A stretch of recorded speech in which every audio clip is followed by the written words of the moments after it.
Good morning, church family. My name is James, and I am the youth minister and one of the interim pastors here. On behalf of Wade, the entire church staff, and all of our members, I would like to welcome you to our Sunday morning service. I know that I'm excited about what God has in store for us. I hope that you are as well. First and foremost, right out of the gate, I just want to say Happy Mother's Day to all of the mothers out there. In a minute, we're going to have a tribute for you, and I know that all the people who are sending pictures, they are super, super thankful for all the mothers in their lives. And I just want to say I'm really thankful for my mom, Tara Hall. I have talked about her a lot of times, and she sacrificed a lot for my brother and I to get where we are in our lives. And so I know if it wasn't for her, we wouldn't be where we were. And so behind every great person is a great mother or a great mother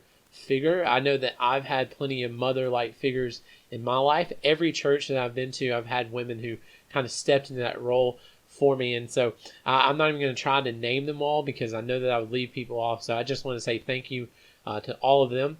And I just want to say this. If you are not a mother for one reason or another, you have made an impact in someone's life. And I just want to say Happy Mother's Day to you as well, because though you may not biologically be someone's mother, I know that you have made impacts in many people's lives. So thank you for that. And for those of us whose mom has passed away, I just want to say I am grieving with you this morning. I know that these holidays are tough, and I just want to say that our church family is here for you. If you would like to talk, if you would like to do anything and just talk to someone, please reach out to us. We'd love to have those conversations with you. We will listen more than we talk. And so I just want to say Happy Mother's Day. And like I said, in a minute we'll get into a video honoring the mothers. But before we do that, I just want to a couple announcements. You already know what they are. If you'd like to continue to give, you can go to lehights.org/online-giving to do that, or you can mail it in 139 Cox Creek Parkway, Box 367, Florence, Alabama 35630. You can do that, and that will be awesome. And I know that we would greatly appreciate any gift that you would like to give. If you are a member and you'd like to see our financial statement for April, please reach out to Miss Donna, and I know that she would have no problem getting that to you. And so just remember that. And I just want to encourage you as situations develop over the next few weeks and months, I would like to continue to encourage you to be patient. I know that it is hard. I know that we all want to be together, but please continue to be patient as we use wisdom and all the most recent information to make decisions. So please be in prayer for the leadership as we do look forward to making those decisions real soon.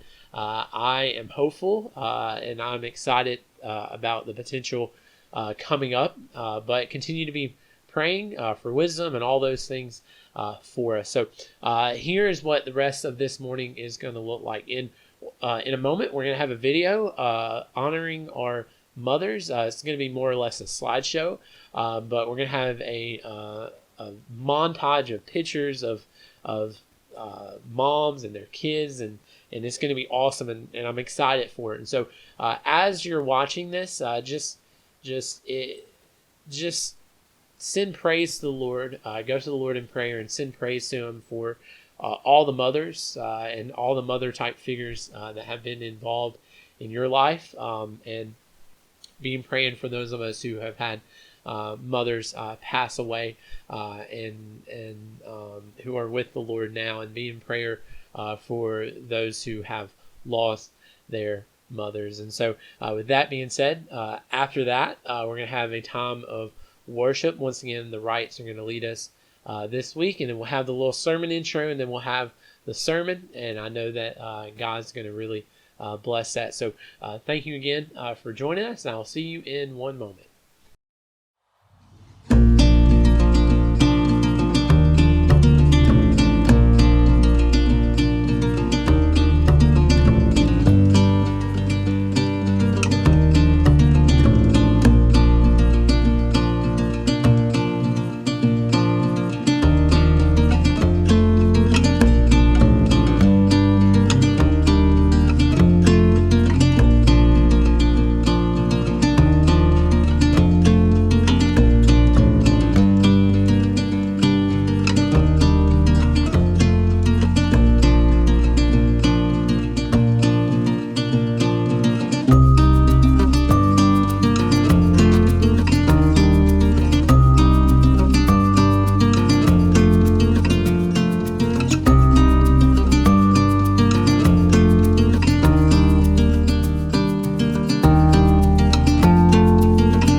but he brought me and know his love for me.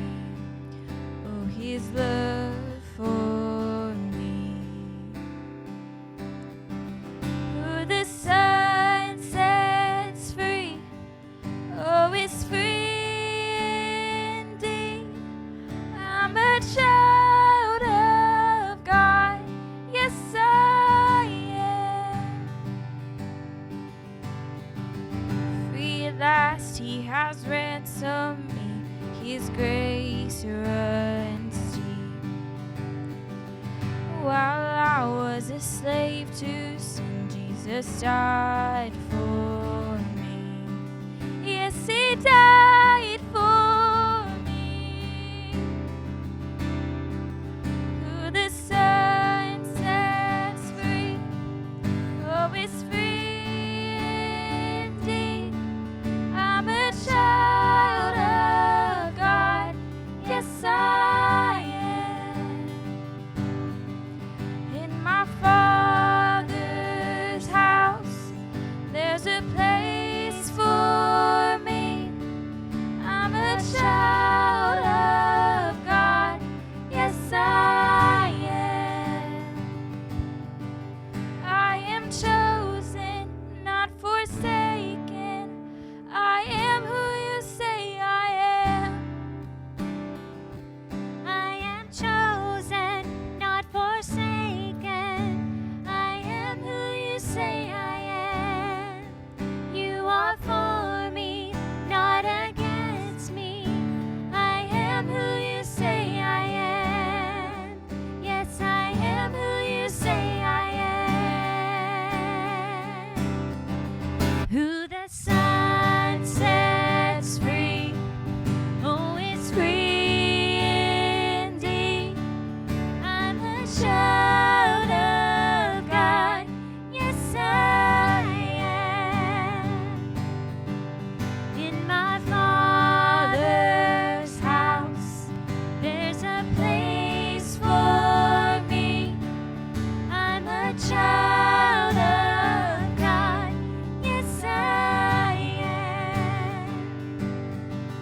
I'm a child of God, yes I am.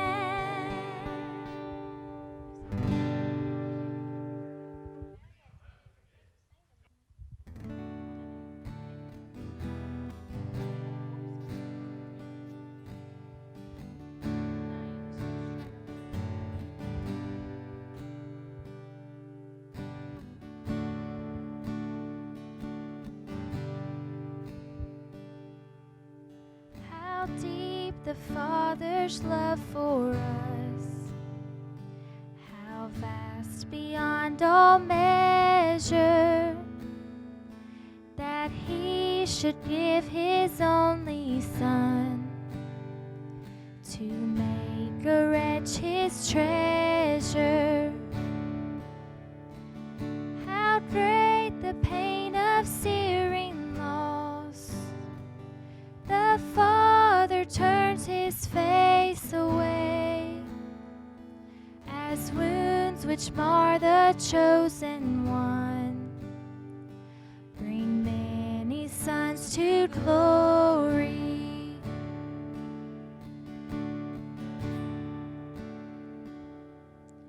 Behold the man upon a cross, my sin upon his shoulders.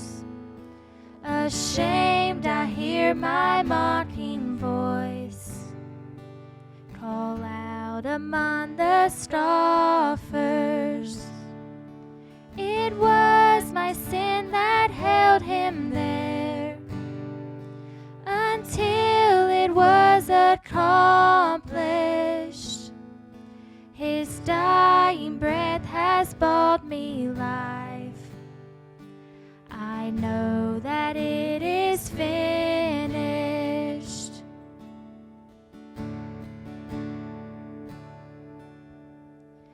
I will not boast in anything, no gifts, no power, no wisdom, boast in Jesus Christ, his death and resurrection. Why should I gain from his reward? I cannot give an answer, but this I know with all my heart: his wounds have paid my ransom. Why should I gain from his reward? I cannot give an answer, but this I know with all my heart: his wounds have paid my ransom.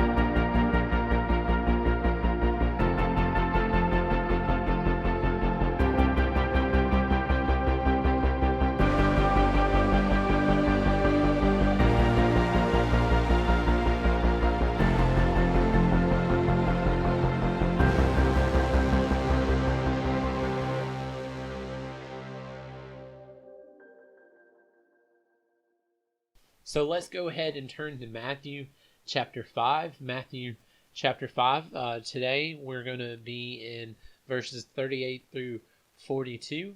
Verses 38 through 42. This week and next week we're going to be asking the question of how do we love our enemies? How do we work with our enemies? We do live in a world where, I don't know if you know this or not, but where certain people will not like us. They may not have a reason. They may have a reason. They may think that we're jerks. They may think that we talk too much. They may think that we don't talk enough. They may think that we're not friendly enough. They may think that we're too friendly. Anyways, it doesn't matter who you are. You will have people in your life who do not like you and who mistreat you or do things that are wrong. And so the next couple weeks, this week and next, we're going to be talking about how we should treat our enemies. How do we love them? How do we live in a world where we have enemies? So we're going to be in Matthew chapter 5, starting in verse 38. It says this: "You have heard that it was said, an eye for an eye and a tooth for a tooth. But I tell you, don't resist an evildoer. On the contrary, if anyone slaps you on your right cheek, turn the other to him also. As for the one who wants to sue you and take away your shirt, let him have your coat as well. And if anyone forces you to go 1 mile, go with him 2. Give to the one who asks you, and don't turn away from the one who wants to borrow from you." So with reading that, let's go to the Lord in prayer. Dear Lord, thank you so much for Jesus. Thank you so much for the opportunity to gather together as a church family. God, we are not together physically, but God, spiritually, we are gathered together. So I pray that you speak to us this morning, God, as we address our mindset, address, God, our default position in life, God. And I pray that this morning, if any of us needs to make a shift in that default position, that we do it. God, we love you and we praise you. Pray all this in Jesus' name. Amen. So I grew up in a town, in a small city called Clanton. It is in central Alabama, not like in Florence Central, which is ironically like on one of the most northwestern parts of the state, but actual central Alabama. It is in between Birmingham and Montgomery. If you're going to the beach, you've probably stopped here at Peach Park, or you've seen the big Peach Tower, but that is where I'm from. And so seeing posts from friends on Facebook, there has been a group of people going through the county, and they are breaking into cars and stealing valuables and all of this stuff. And so I've seen several posts on Facebook where these people are saying, well, I hope that they come to my house and I catch them and I'll take care of business, or I hope that they get what they deserve. And so it's kind of this mindset of man, I hope that they come and they mess with me so that I can pay them back. There was also a lawsuit many years ago where this I can't remember if it was a couple or one person owned this house, and it was pretty much deserted, and so kids would go in and vandalize it and steal stuff from the house and all of these things. And so the owner of the house set up traps for people. Whenever they went in there, they would the trap would go off, and so a kid went in and he got injured, and the guy was found guilty of setting these traps. And so there's this idea in our world where if someone does something to us, negative to us, we need to pay them back, whether that's the man setting a trap for the people breaking into his house, or people saying, man, I hope that they break into my car so that I can take care of business, or maybe someone has lied to you and you feel like you need to get them back, or someone has stolen from you and you feel like you had to get them back, or someone has been mean or rude to you so you feel like you should get them back. And so the world says that this mindset is the one that we should have, that if someone does something wrong, they need to get what they deserve. And so this is our default position, right? Like if we were going to say, this is where we start, this is our default position, is if somebody does something wrong, we want to see them get payback. We want to see them get what they deserve. And so before I get into the message, this whole idea of an eye for an eye or a tooth for a tooth is something that has existed for a very, very long time, and that is why Jesus is addressing it. So before we get into the message, I want to point out that Jesus is dealing with a personal thing, where if someone slaps you, someone steals from you, someone sues you, someone asks you to go to carry their things for a mile, they ask you for money, they ask you for a loan. These are all personal things, not governmental issues. And so what Jesus is not saying here is that if someone commits a crime, that it's the duty of the government to just let them go. Jesus is talking about personal default position of how we react to our enemies. And so before we get into the message, what I want to ask you is to think back to a time where someone has treated you wrong, or you were wronged. Someone stole something from you, somebody lied to you, somebody physically hurt you, somebody psychologically hurt you.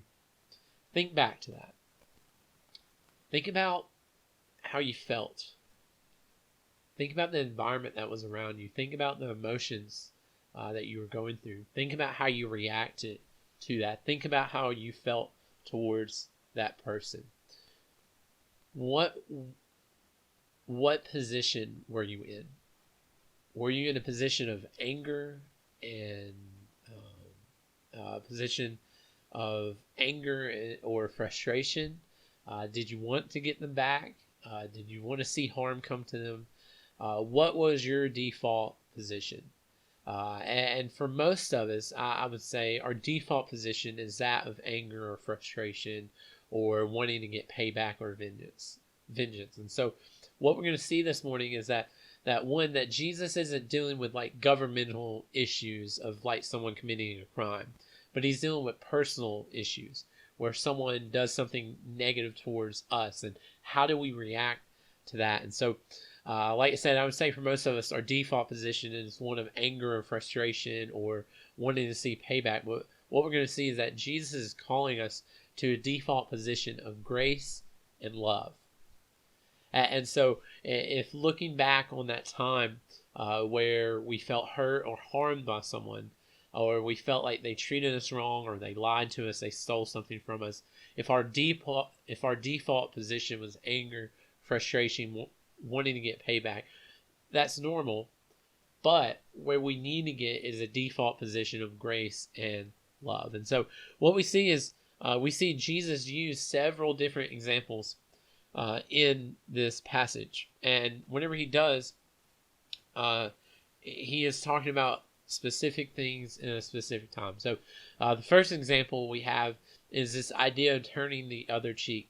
I remember before I was a Christian that this was kind of a tough idea for me to get through my mind, of turning the other cheek. Like, that doesn't make any sense. Like, you're going to turn your cheek, get hit on the other one, and you're just going to be someone that is ran over. I was reading a Gospel Coalition article, and I think the point that they made was awesome, considering this passage. They made a point that we are supposed to lay down our lives. We are supposed to offer our lives as sacrifices, not have it taken from us. So we as followers of Christ are called to take up our cross daily and lay down our life in front of Christ, for others, and we're supposed to sacrifice everything for them. But we're not called to allow people to take that from us. And so the quote from this article says this: "We must be certain that we, like Jesus, are laying our lives down on our own accord and not having them taken from us by life-sucking individuals." And so whenever Jesus says turn the other cheek, he's not saying use that as an excuse for staying in an abusive relationship, whether it's psychologically abusive, spiritually abusive, or physically abusive. Jesus is not calling us to stay in those unhealthy relationships.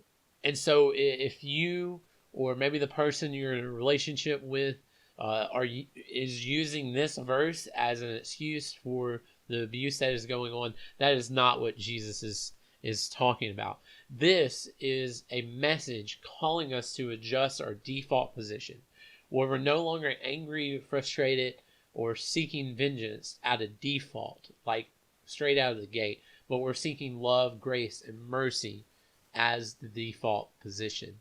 And so what that doesn't mean is that we're just a carpet for people to walk all over.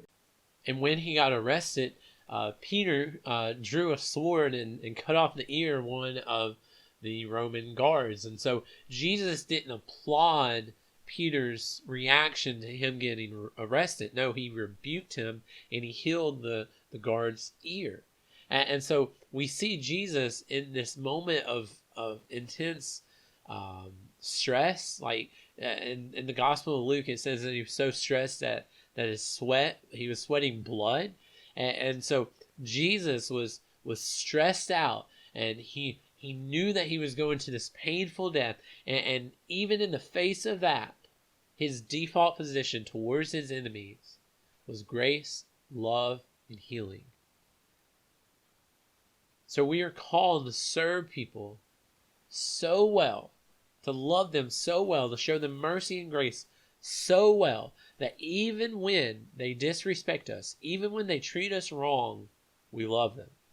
And so that's the first example. The second example we see is someone suing us. I've never been in a position where someone has sued me for something, but this doesn't mean to submit to a wild lawsuit that doesn't apply to you, right? Like it doesn't mean that if somebody sues you for $10 million, you just say, okay, I'm going to give it to you. But what it means is if someone asks you for your shirt, give them the coat off your back. And that's the example that Jesus used.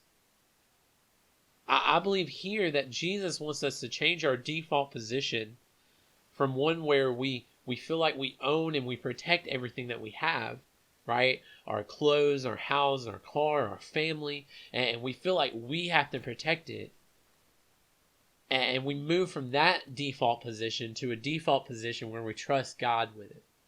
Where if we're called to do something, or we're put in a position where we have to give up our house or our car or our clothing or our family, and we're put in a position like that we trust the Lord enough we trust him enough to say, God, I give it all to you.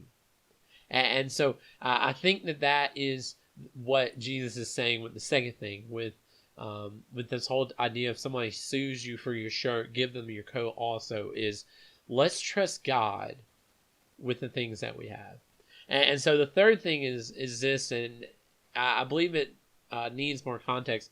Jesus says if someone asks you to go a mile, go the extra mile, right? In this extra mile, we have this thing at Chick-fil-A called the second mile service, right?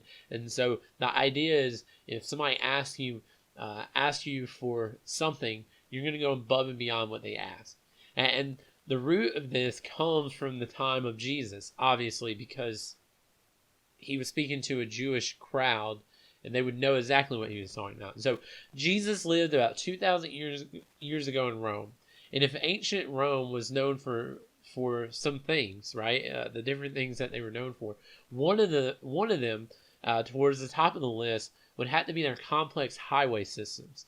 Their roads were so complex, their roads were so strong, right? The whole idea of all roads lead to Rome, right? All roads lead to Rome because of their highway system.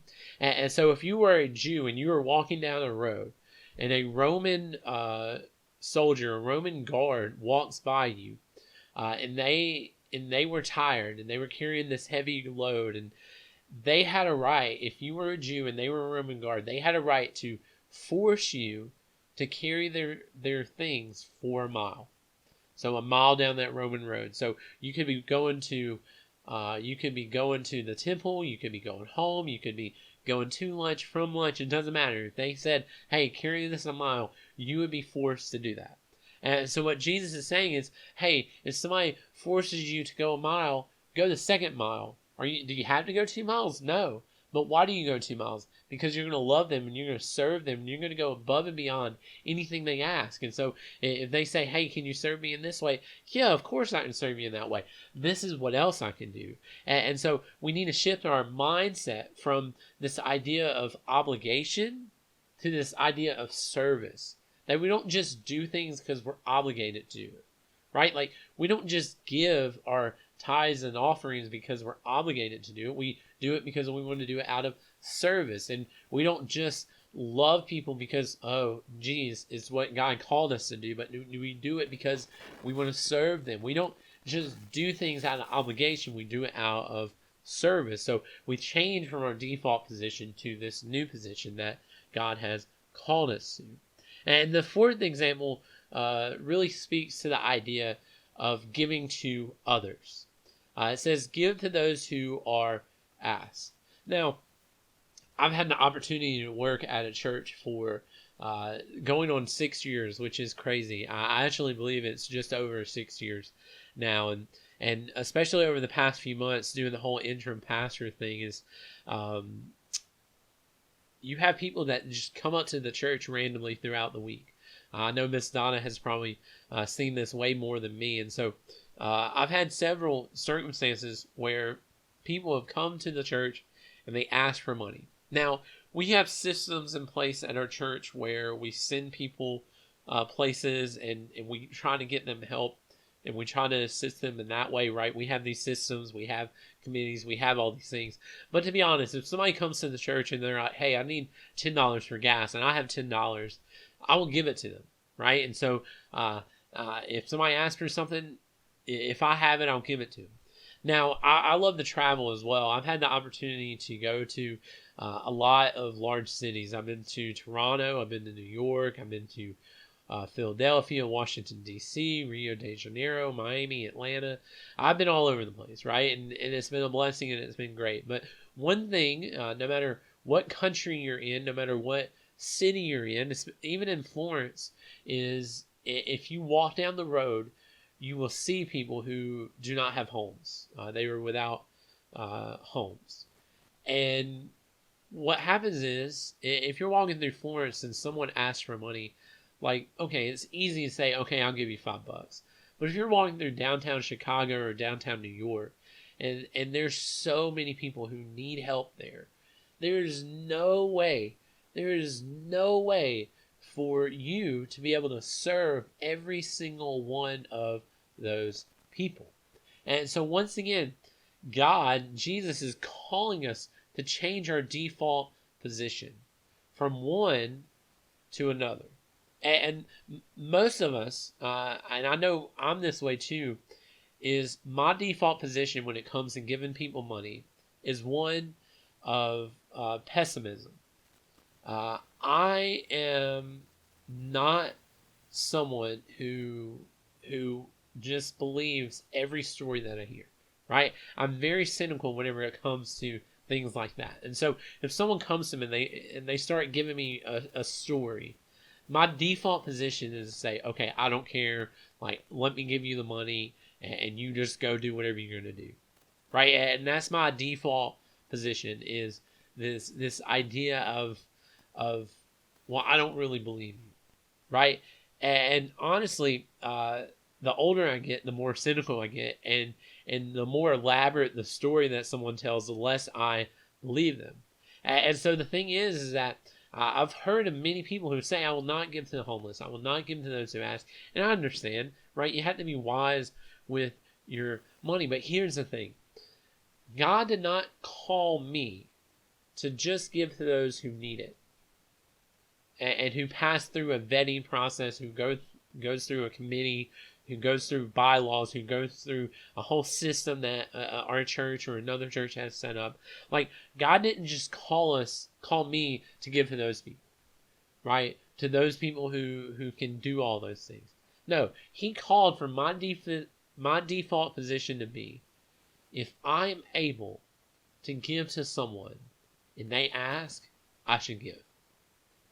Now, if they go and they spend it in a way that isn't the way that I would want them to spend it, that's not on me, right? Like, that's not for me to say that. Now, that doesn't mean not to use wisdom, but once again, we're talking about our default position, right? The position of no longer being cynical and saying, well, I don't believe you, to a position of, look, you can be lying or not, but I love you, and I'm going to serve you, and I'm going to give this to you. And so we see 4 examples here of Jesus showing us what it means to change our default position from one of saying an eye for an eye and a tooth for a tooth to one of love, grace, and mercy. And so, once again, I want to remind you that this is talking about our default position. If you're in an abusive relationship, I would encourage you to leave. If you are in a position where someone is mistreating you and you have done everything that you can do, you've given them the coat off your back, and they still want more, and they still want more, and they still want more, this is our default position. Use wisdom. If someone asks you to do something and you go above and beyond, and they continue to ask, and they continue to ask, and they continue to ask, remember, this is our default position. If someone asks for money and it's obvious that they're not going to go spend it where they need to, this is our default position. Use wisdom. I would say that wisdom is important. So what does it look like if we change our default position from one of cynicism and one of vengeance, one of hate? What does it look like for us to change to one of grace, love, mercy, and trust? Well, I believe it looks a little bit like this. So I had the opportunity to work at Chick-fil-A. Many of you know that. And so I have the blessing of working with the public, right? And so, of course, we never have any issues with guests or anything like that. They're never rude. They're never expecting us to do way more than what we should be doing for them. And of course, they are always perfect. But let's just say hypothetically, a couple weeks ago or a couple months ago, we had a guest who they made a mistake. Like, they messed up, and she was mad at me, hypothetically, right? And she was mad at me. And so at Chick-fil-A, our default position is we're going to serve the guests. Like, we're going to do everything to satisfy the guest. We're going to do everything to make sure that the guest is taken care of. And so let's say hypothetically, this lady, she made a mistake, but I did everything that I could do to help her.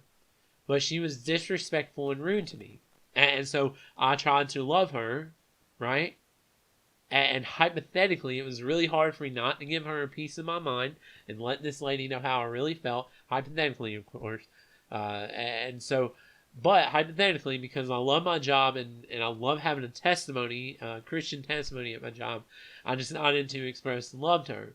And she was rude and disrespectful still. And so I tried to express love to her. And so it didn't help. And so at one point I had to go, hypothetically, get someone else to go and handle that situation, right? And so that will happen in our lives where our default position is one of grace, love, mercy, and all the other things. I know I change it every time that I've said it.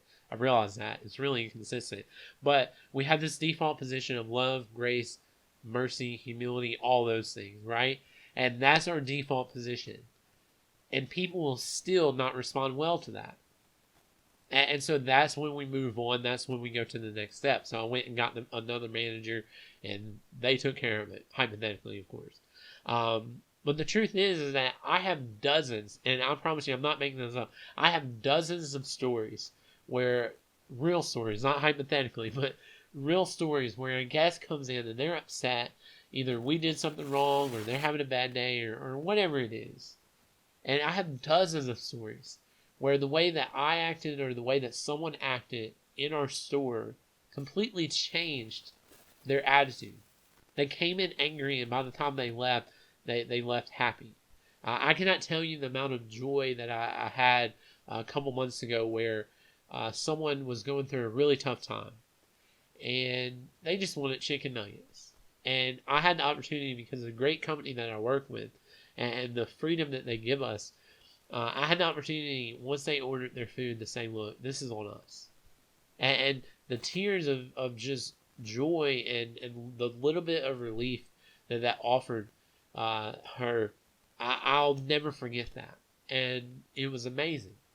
And so what I've learned working at Chick-fil-A is, if we do change our default position from this position of selfishness, of anger, of frustration, to one of love, grace, mercy, and all those other things, it will change not only our lives, but the lives of the people around us.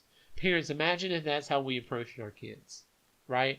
That whenever they made a mistake for the first time, we didn't react out of anger or frustration, but we acted on love, mercy, grace, all those things. Now, of course, if they keep doing it, right, you have to be a parent. But imagine if our default position was this instead of this. How amazing would that be? If you own a business or you're a boss, imagine if that was your default position. One of your employees makes a mistake, or they do something on purpose, and your default position is grace, love, mercy, and all those things, instead of frustration, anger, and just you're fired.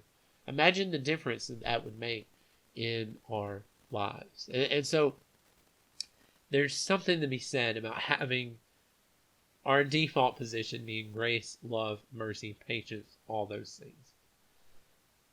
And so what do we do when someone legitimately hurts us? Like, it's a one-time thing, right? Not a consistent abusive relationship, but they do something and they really hurt us. Well, I think we look towards Luke chapter 23, verse 34. Jesus, being crucified, looks down on those who they have literally torn his clothes off of him, and they are trying to separate it, and they're gambling on his clothes, of who would take his clothes home with them. And Jesus, once again, in all this agony and pain, he is being crucified. One of the most excruciating, if not the most excruciating form of torture. He's being crucified. And he has all this pain and all this stuff. And he looks down on those who are gambling on his clothes, and he says this: Father, forgive them, because they do not know what they are doing. Jesus' default position was not anger or frustration. It was love. It was grace, it was mercy, it was all those other things that I mentioned. And And so you may be asking, and you were looking back at the story that I told of those people in Clanton and in that county who are breaking into cars and stealing things. And you may be wondering, and this is a fair question, what about consequences for them? Right? Like, we can't just allow them to get away with it. What about consequences for them? What about people who do us wrong? Maybe it's not even a government thing, a legal thing, but maybe they're just jerks and they treat us wrong. How can they get away with what they're doing? They deserve to be punished, right? So what about them? I have two answers for you. And really, I believe that they come from the Bible, and I'm going to quote scripture. So I honestly believe that this is a biblical response to that question. What about the people who truly do things wrong? What about their consequences? So the first thing comes from Romans 12:8 and 9, and it's this: vengeance belongs to the Lord. Paul says this, verse 18, Romans 12, verse 18. I think I said 8 and 9, but verse 18, Romans chapter 12, verse 18, it says this: if possible, right, and this goes back to default position, not the way that we always need to be. If possible, as far as it depends on you, live at peace with everyone. Listen to this. Friends, do not avenge yourselves. Instead, leave room for God's wrath, because it is written, vengeance belongs to me. I will repay, says the Lord. Vengeance belongs to the Lord. As followers of Christ, we have faith that God will take care of our enemies. And I use those words carefully. God will take care of our enemies. Whatever they deserve, whatever consequences they deserve to face, God will take care of it. God will take care of it. If our justice system fails, God will take care of it. If we are unable to see them change their lives and ask us and ask God for forgiveness, God will take care of it. If we trust God with our salvation, we should trust Him with our enemies. He will take care of it. Vengeance belongs to the Lord. So what about the consequences for those people? First, vengeance belongs to the Lord. And the second comes from Colossians 1, verses 21 through 22, the first part of 22.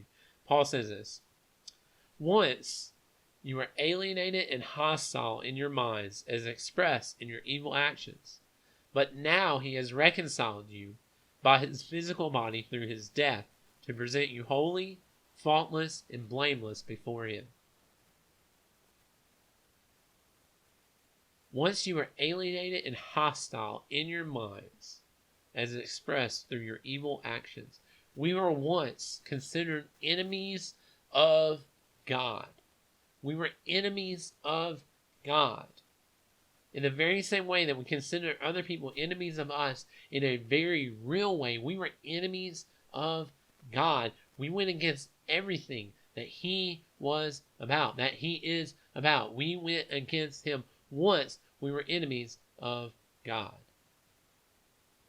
But now He has reconciled you. Now He has brought you back by His physical body through His death.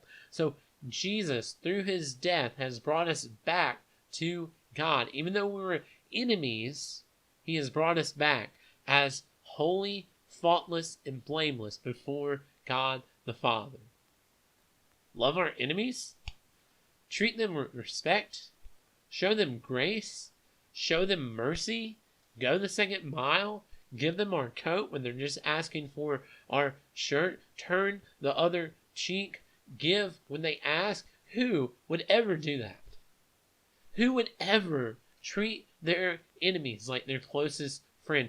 Who would do that? Who would die for their enemies? Church, all we have to do is look to the cross and look in the mirror to see the greatest example of what Jesus is asking us to do. You see, Jesus isn't just giving us lip service here. He isn't just saying, hey, do this, and I know this is a great idea, and I never have to do this myself. No, Jesus is saying, do this. Why? Because I do it for you. Go the second mile. I died for you. If you're asked for your shirt, give your coat. I died for you. Turn the other cheek. You continue to sin against my Father and me. I died for you. Give what is asked of you. I died for you. Jesus wasn't just giving lip service. No, he lived and he died and he was resurrected through what he taught. He wasn't just giving lip service and just being a hypocrite. No, he lived and died by what he taught. So what about the consequences for those people? What about the consequences for us? Oh, thank God. Thank God that his default position is not anger and frustration. His default position through the blood of Jesus is love, grace, mercy, humility, patience, and all those other things I mentioned. Wow. Church, what is your default position? Someone wrongs you? Someone disrespects you? Someone hurts you? Someone asks you for something? What is your default position? I want to encourage you this morning to go to the Lord and ask him to adjust your heart. We don't have to live to see ourselves vindicated. We don't live for that. We don't live to see our enemies defeated. We don't live to see those who harm us harmed. We don't live to see that. No, we live to proclaim the good news to everyone. And so as we end the service this morning, I want to leave you with a benediction of sorts. And it comes straight from Romans 5, chapter 6. And so this morning, as we wrap up, I want to leave you with a benediction of sorts. And it comes from Romans 5, verses 6 through 11. And it says this. And this is how we're ending our service. And so I'm doing this as a prayer over you, that this passage and this lesson will challenge us to adjust our position, adjust our default position when it comes to people who are against us. And it says this, Romans 5, verses 6 through 11, it says this. For while we were still helpless, at the right time, Christ died for the ungodly. For rarely will someone die for a just person, though for a good person perhaps someone might even dare to die. But God proves his own love for us, that while we were still sinners, Christ died for us. How much more then, since we have now been justified by his blood, will we be saved through him from wrath? For if, while we were enemies, we were reconciled to God through the death of his Son, then how much more, having been reconciled, will we be saved by his life? Not only that, we also boast in God through our Lord Jesus Christ. Through him, we now have received this reconciliation. Thank you so much for joining us this morning. I will see you on Wednesday at 6:30 as Wade brings the message.